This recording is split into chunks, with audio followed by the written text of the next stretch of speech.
siang teman-teman semua. Nah, hari ini kita ada di Semarang dan kebetulan ada di markas Blaskoy Center yang lokasi kedua di Semarang Barat tepatnya. Mungkin beberapa customer juga udah pernah ke sini. Nah, hari ini kita mau bahas topik mengenai filtrasi ya, Val ya. Nah, saya itu orangnya memang terus terang mungkin teman-teman kalau ngikutin Blaze Channel dari awal sampai sekarang, saya itu mungkin termasuk salah satu dealer ataupun pemain koi yang sebetulnya tidak suka teori yang terlalu ribet atau tidak suka yang jelimet-jelimet gitu. Makanya secara sistem filtrasi pun kita pengembangan terus, kita improvisasi terus sehingga mendapatkan sebuah sistem filter yang efisien, efektif, dan yang tentu saja maintenance-nya itu mudah. Nah, mungkin di vlog-vlog sebelumnya kalau teman-teman pengen lihat standarnya filtrasi kita, saya akan bahas sekilas ya. Nanti tolong videonya dimunculin ya Val ya, contoh-contoh filtrasi yang standar kita, baik mau pakai RDF ataupun yang non RDF. Yang pertama itu adalah sistem mekanik, yaitu namanya sikat brush. Nah, sikat brush ini fungsinya adalah untuk menyaring, menahan, meminimalisasi kotoran hat dan sisa-sisa makanan ikan ataupun kotoran ikan sebelum masuk ke chamber berikutnya. Ya, jadi tolong dikasih catatan nomor 1 standarnya Blaze adalah sikat brush. Nah, yang kedua adalah standarnya adalah mekanik lagi jet mat. AC mat, jet mat yang bentuknya seperti biru, hijau ataupun warnanya terserah. Tapi intinya semua carilah yang kualitasnya, yang speknya bagus supaya untuk jangka panjang. Nah, yang ketiga itu adalah biologis. Standarnya Blaze adalah biologisnya BioStone plus BioCube atau kalau mau upgrade full BioCube. Ya, nanti harga dan lain-lain menyesuaikan dengan kapasitas dan ukuran kolam. Yang keempat sama, biologis juga BioStone plus BioCube. Seperti itu. Ya, nanti contohnya juga tolong ditampilkan.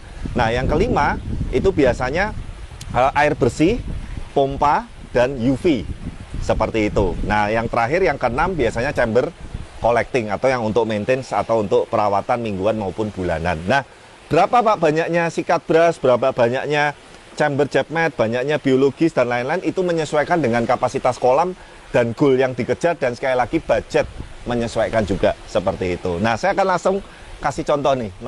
Noval sekarang shoot kolam ini. Semoga kelihatan di kamera ya. Nah, ini satu-satunya kolam Blaze yang spek filtrasinya itu di bawah standarnya Blaze. Nah, jadi sekali lagi saya jelaskan bahwa parameter air untuk ikan koi kesayangan kita itu ada dua, yaitu bening plus sehat. Ya, nah kalau milih salah satu yang paling penting mana dulu, sehatnya dulu. Nah, ini adalah salah satu contoh kolam. Ini karena kolam ini saya buat accidental ya, mohon maaf seadanya. Jadi menggunakan terpal, waktu itu kebutuhan untuk ikan-ikan tose dan ikan kecil urgently sekali. Kita buat juga nggak lama, kayaknya cuma 3 atau 4 hari ini settingnya. Jadi finishingnya pun juga ala kadarnya. Nah, teman-teman bisa lihat fokus ke airnya di sini, Val. Fokus di sini aja airnya. Nah, di sini airnya agak kehijauan dan agak keruh.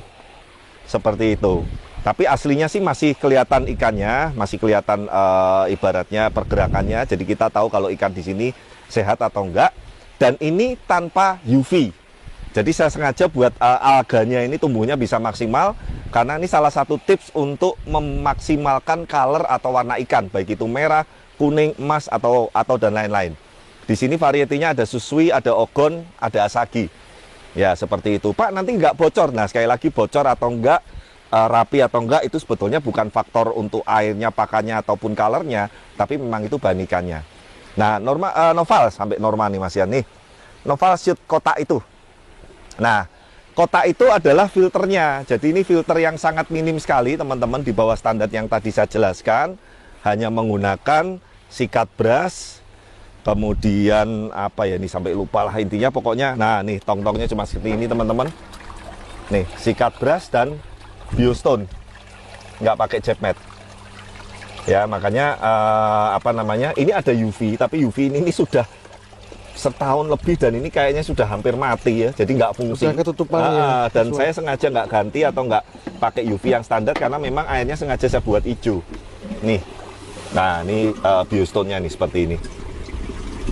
Ya, jadi inilah yang menyebabkan kenapa kok airnya nggak bisa bening. Nanti saya akan kasih contoh yang filtrasinya sesuai standar Blaze karena memang speknya filter ini, terutama kolam ini adalah full outdoor. Noval bisa shoot ke atasnya, nggak ada tutupnya sama sekali dan ini panasnya lumayan ekstrim sekali teman-teman.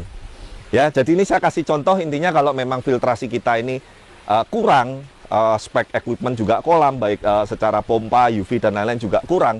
Ya beginilah jadinya gitu. Tapi ikannya sehat sekali lagi. Ya, jadi teman-teman kalau nanti yang banyak pertanyaan, mohon maaf sekali lagi saya tekankan kita nggak bisa melayani konsultasi, tapi teman-teman melalui video ini harapan saya bisa belajar. Kita langsung menuju ke kolam 35 ton yang spek filternya standar, ya bahkan di atas standar. Yuk, kita ke sana, Val. Oke, nah teman-teman ini kalau mungkin teman-teman yang sudah nggak asing dengan kolam fasilitas yang Blaze ini, kita sebutnya biasanya kolam 35 tonase. Jadi spek filter dan kolam ini plus minus adalah 35 tonan. Dan spek filternya yang sebelah kanan yang lebih tinggi dari kolam ini memang khusus kolam ini saya buat sistem pompa atau flow di depan. Biasanya flow di belakang atau pompa di belakang. Nanti kita next time akan bahas itu poin plus minusnya. Dan inilah hasilnya kalau memang spek filternya sesuai yang saya jelaskan di awal tadi. Bahkan kapasitas filtrasi ini mencakup sampai 50% dari kapasitas kolam. Makanya teman-teman kalau buat kolam dengan Blaze itu minimal standarisasi filtrasinya dengan spek yang tadi itu 30%. Bahkan jarang sekali sudah kita buat 30%, rata-rata 40% ke atas. Nah, kualitas airnya bisa membedakan nggak, Noval dan teman-teman? Tuh. Bisa ini. Ya kan, padahal populasi lebih gede-gede ini, lebih padat ini, dan ini kapasitas makan sehari sudah kurang lebih hampir 2 kilo kolam ini doang. Ikan kayaknya ini sekitar 40 ekor ada, ukuran 45 sampai 55 BU. Tuh. Ya, ini panasnya full, ekstrim, hujan, terik. Nah, sampai ini kelihatan nggak tembus sampai dasar tuh. Nah, teman-teman itulah yang membedakan. Makanya sekali lagi, kalau memang ada yang kok kolamnya ini nggak bagus, airnya keruh, apalagi yang paling parah airnya nggak sehat, ikan mati-mati, sakit-sakit, ya teman-teman bisa cek standar filtrasi. Dan mohon maaf, memang banyak sekali yang minta ke kita untuk renovasi, terutama hanya filternya. Kita memang saat ini belum bisa melayani, apalagi yang di luar kota, karena memang kita utamakan mengejar progres-progres atau project baru dari kolam-kolam customer dulu gitu. Dan memang renovasi itu pekerjaannya sudah sulit, ibaratnya kita nggak dapat tantangan yang yang bisa untuk membuat karya yang bagus, karena ini kita kerjaan tambal sulam ya, dan hasilnya pasti nggak maksimal juga. Makanya terus terang kadang saya kalau ada yang banyak WA bisa bantu renovasi dan lain-lain, saya nggak bisa bantu terlalu banyak, atau biasanya saya ngomong coba deh dicek atau cari kontraktor yang satu kota, ya karena itu ya agak panas, yuk kita pindahi, ngeri panasnya. Nah teman-teman bisa lihat ini full outdoor, panas sekali, terik sekali. Kalau teman-teman yang pernah ke Semarang bisa merasakan, dan ini tanpa edit, tanpa tutup sama sekali. Kualitas airnya teman-teman juga bisa lihat. Sekali lagi, itulah fungsi dari sistem filtrasi dan media filtrasi yang bagus gitu. Nah semoga melalui video ini teman-teman nanti bisa belajar. Mungkin barangkali kalau yang kolamnya nggak buat sama kita pun kok ada masalah dengan airnya, entah kurang bening atau entah kurang sehat, cek tadi yang di depan saya jelaskan. Nah semoga video ini nanti bisa bermanfaat teman-teman. Jangan lupa dukung terus channel kami, like, comment, subscribe, dan sampai ketemu di video-video berikutnya. Bye-bye.